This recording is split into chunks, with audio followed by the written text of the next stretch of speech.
ಎಲ್ಲರಿಗೂ ನಮಸ್ಕಾರ.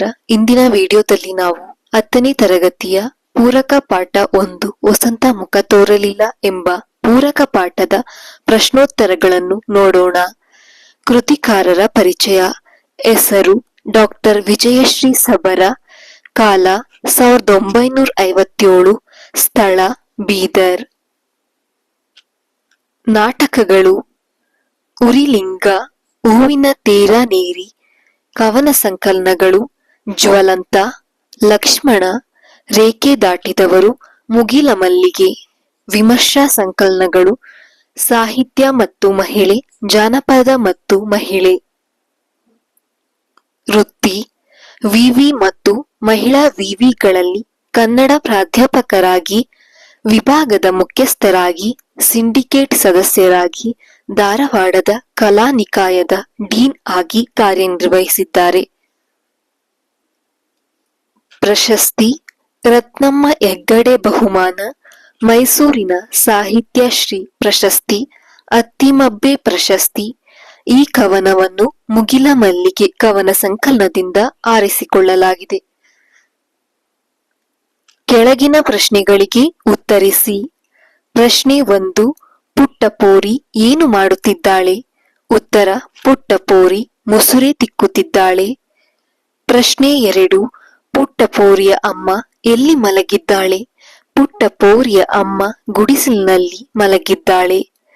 ಪ್ರಶ್ನೆ 3. ಯಾರಿಗೆ ವಸಂತ ಮುಖ ತೋರಲಿಲ್ಲ? ಉತ್ತರ: ಕಮ್ಮಾರ, ಕುಂಬಾರ, ನೇಕಾರ, ಕೇರಿಯ ಮಾರ ಮತ್ತು ಪುಟ್ಟಿಗೆ ವಸಂತ ಮುಖ ತೋರಲಿಲ್ಲ. ಪ್ರಶ್ನೆ 4. ಪುಟ್ಟಿಯ ಪ್ರಶ್ನೆಗಳೇನು? ಉತ್ತರ: ಗುಡಿಸಲೊಳಗೆ ಬರಲು ವಸಂತ ಹೆದರಿದನೇ? ಅರಿದ ಚಿಂದಿ ಬಟ್ಟೆಗಳ ಕಂಡು ಅವನು ಮರುಗಿದನೇ? ಇವು ಪುಟ್ಟಿಯ ಪ್ರಶ್ನೆಗಳಾಗಿವೆ. ಪ್ರಶ್ನೆ 5. ಈ ಕವನದಲ್ಲಿ ಪ್ರಕೃತಿಯ ಸಂಭ್ರಮ ಹೇಗೆ ವ್ಯಕ್ತವಾಗಿದೆ?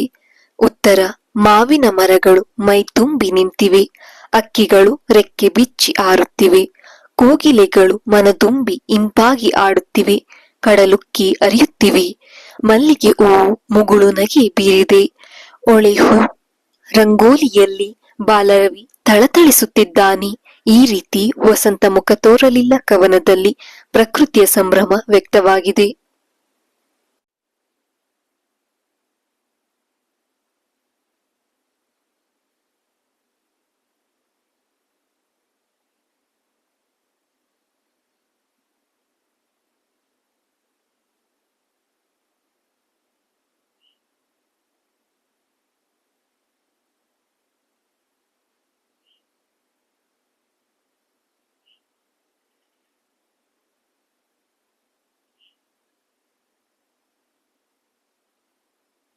ಈ ವಿಡಿಯೋ ನಿಮಗೆ ಇಷ್ಟವಾಗಿದ್ದರೆ ಲೈಕ್ ಮಾಡಿ, ಶೇರ್ ಮಾಡಿ, ಸಬ್ಸ್ಕ್ರೈಬ್ ಆಗಿ.